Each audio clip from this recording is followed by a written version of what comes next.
So a while back, I actually designed my own PD power supply that looks like this.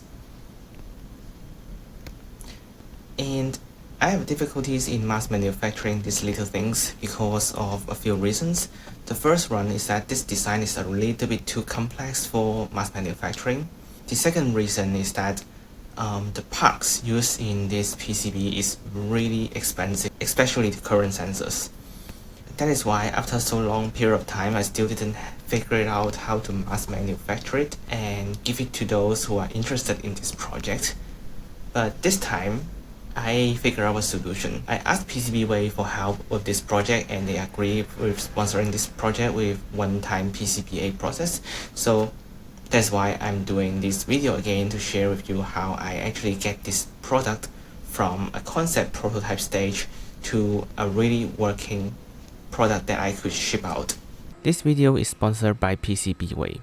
You can learn more about them in the video description. When I'm designing this PCB, I didn't design it to be mass manufacturable. That means for some parts, I actually opt for larger components that is easier to be manually soldered.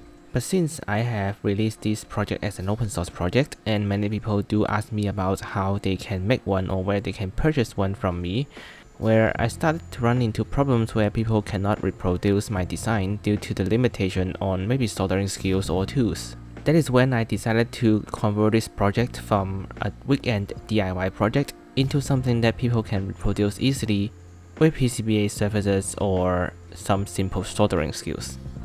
So the first thing first is that you download the PCB from my GitHub repositories and get the Gerber file uploaded to PCBWay. And under the PCBWay options, you can just select or use default options right here. And then you will see you have an option to select an alternative parts from China, which is a great option because some of the parts I use here are literally quite expensive. And for some parts that are really expensive, like the ACS712, and some parts that are missing, like the XL4015, you might need to consider using an alternative way to source them, commonly known as consigned parts. After you selected the PCBA options and uploaded your PCB Gerber files, you will need to wait for their reviews, and you got an email from PCBWay stating that, well, they have a quote for you and you may also need to provide some informations. In my case, this is the email I got, and I got an Excel file stating with all of the parts that I used and the replacement they recommend. Here I make small mistakes where I didn't check carefully enough to notice that the package size for the voltage regulator is actually off a bit, so it cannot be soldered on in the final PCBA processes, but that is an easy fix. I can simply fix it by soldering my own TL431 in place, and that will be easy. Afterward, you just confirm with the quotations and perform your payments, and you can just wait for the PCBA products come to your doorstep. So after some PCBA processes, this is what I got.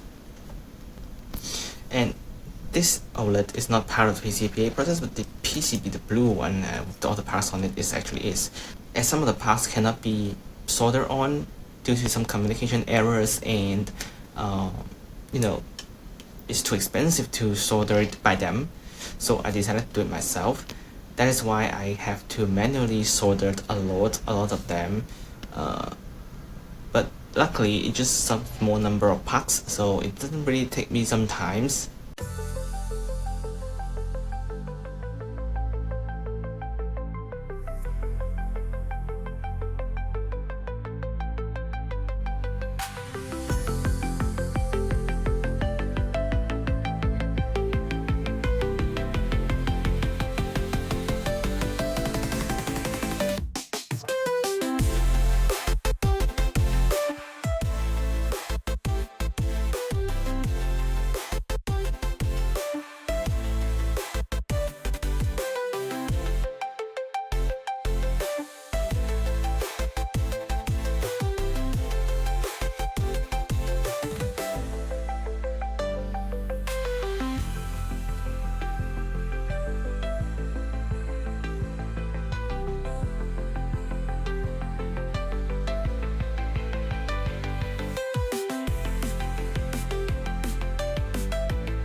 After soldering all the parts, and I test it one by one and flash it with the Arduino IDE. The process is pretty simple, just like you're flashing an ESP8266 Arduino, you just plug it into the USB port and then click the upload button in the Arduino IDE.